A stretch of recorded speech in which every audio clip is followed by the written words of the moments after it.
Hey everyone, and welcome as we continue our study through the New Testament, looking at the 250 events in the life of Jesus throughout the Gospels. And we're doing this chronologically, so we're doing it in order as it happens, as to the best that we know and that we can find in the as we've put the chronological Bible together.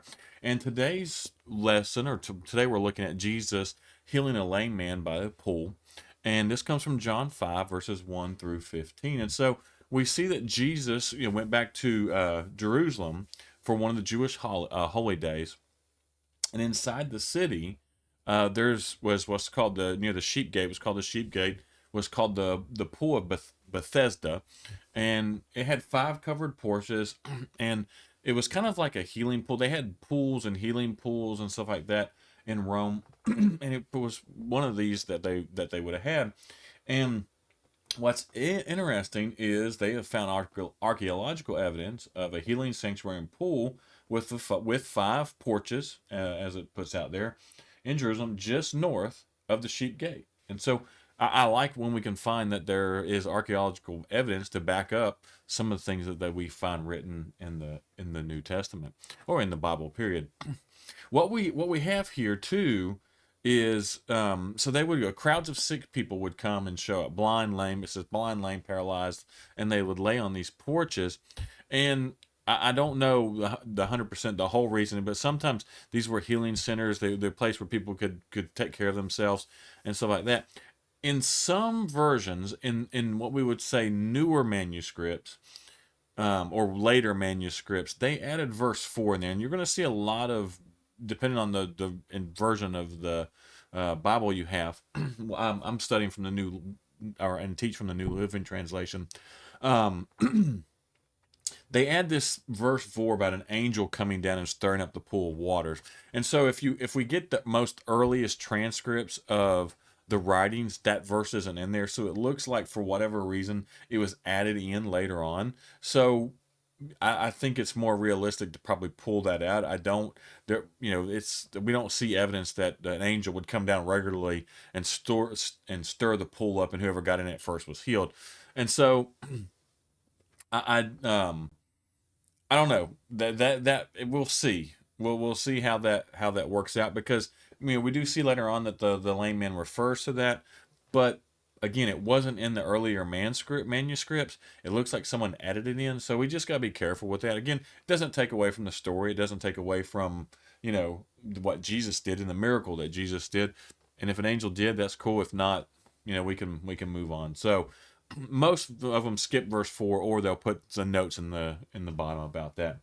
But what we see is that, like, we don't, this is harder maybe for us to understand, because they didn't have social programs. They didn't have the social programs like we do today, right?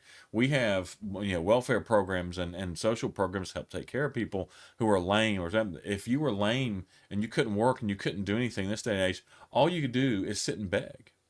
And so, what's interesting in verse 6, and I didn't put this in the notes, but when Jesus saw him, he knew he'd been ill for a long time. It'd been 38 years.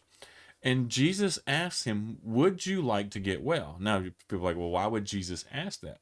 Well, because more than likely he was making enough begging. People probably known him. He'd been there for 38 years, that he probably had regular people who gave to him to help him out.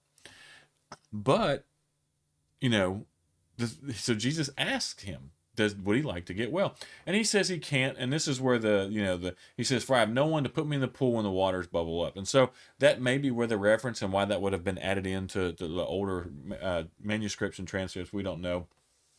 He says someone always gets there first. And so Jesus says, "Get up or stand up, pick up your mat and walk." He just tells him to do it, and instantly the man's healed. And so we see that, right? Jesus commands the man to do what he's unable to do, but by the power of him saying it, he was able to do it. And it wasn't like, this is, we if you've ever watched like a newborn calf or a newborn horse or something like that get born, and it takes them a while to get to learn how to walk and steady their legs and stuff like that. And you would think that someone who'd been disabled for 38 years, it would take them a little while. No, Jesus heals in such a way that he's instantly able to stand up, and walk. So, but here's the key thing, and we've been talking about this the last couple of days. Here's the key thing: is this was on a Sabbath day. And this man stood up and picked up his mat on the Sabbath day. And so in comes the Pharisees, right? The Pharisees had a problem with that because, you know, that he worked. He worked on the Sabbath. And so they asked him, they questioned him about it, and he's like, "Who told you to do this?" And they said, "This man did." And they didn't know. He didn't know who it was. And so Jesus goes to him afterwards and tells him, now you are well, so stop sinning, and or something or something worse will happen to you. So, but let's go back to this the verses 9 through 12 real quick, where Jesus tells this man to walk. He does, and the simple question here is, and I put this in notes: what law did he break? None.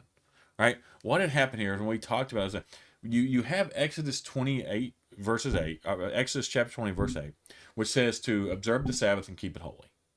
And so what's happened is the Pharisees have come along and they've attached all these things to the Sabbath of what it means to keep it holy. And we do the same thing today, right? We find verses and we'll attach all these things to, oh, well, we think this implies this implies this implies this. And we do the same thing that we overcomplicate what the simple message of God.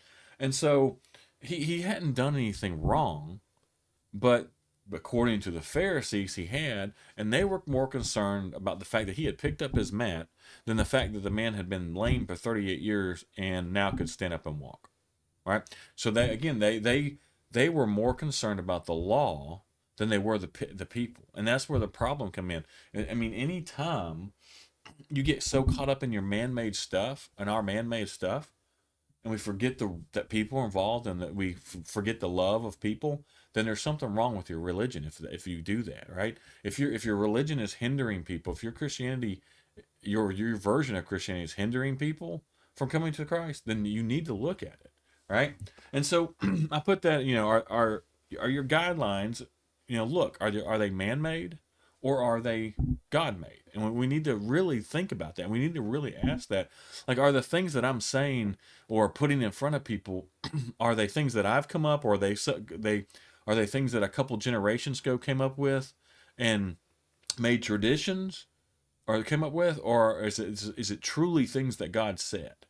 And that's where we've got to know the difference. And it can't be, well, God said this, and so we've tacked on these 3 things or 10 things onto it that you have to do too. It's no, let's just get back to what God said.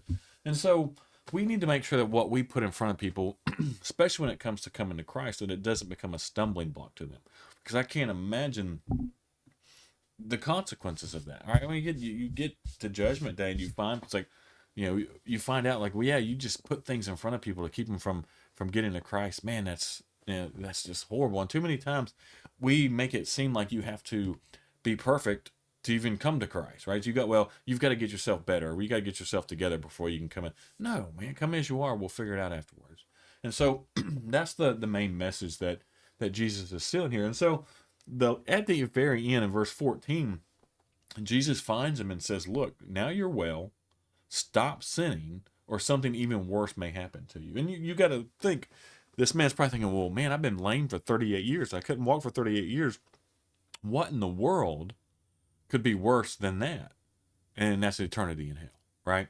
And so we need to make sure that we focus on the spiritual healing. Like, it's awesome that he's able to physically heal people, right? It's awesome that he's able to do that. But that doesn't do you any good if you can be the perfect health. If you're not well spiritually, it doesn't matter, because in the end you're going to end up where you don't want to be. And so he's encouraging this man to, again, turn from his sins and find God and forgiveness, and be healed spiritually as well. And so I love these stories of Jesus coming in, healing people. I love how he challenges the authority of the day. It's interesting, it's interesting how, he is the ultimate authority, but they continue to challenge him, and every time they challenge him, he's able to come back and show them their ignorance, and their, how they're not truly showing love and being godlike or loving like God's calling them to. So we just need to make sure we don't get caught up in this, and that we don't end up with man-made structures or man-made traditions that end up hindering people from coming to Christ. And so that's one of the main messages of this story as well. So again, I hope you enjoyed this. I appreciate those who have continued to watch these. please share them with someone who you think would and like this, or that help this would help them with studying the Bible. And as always, I appreciate you for watching. Thank you.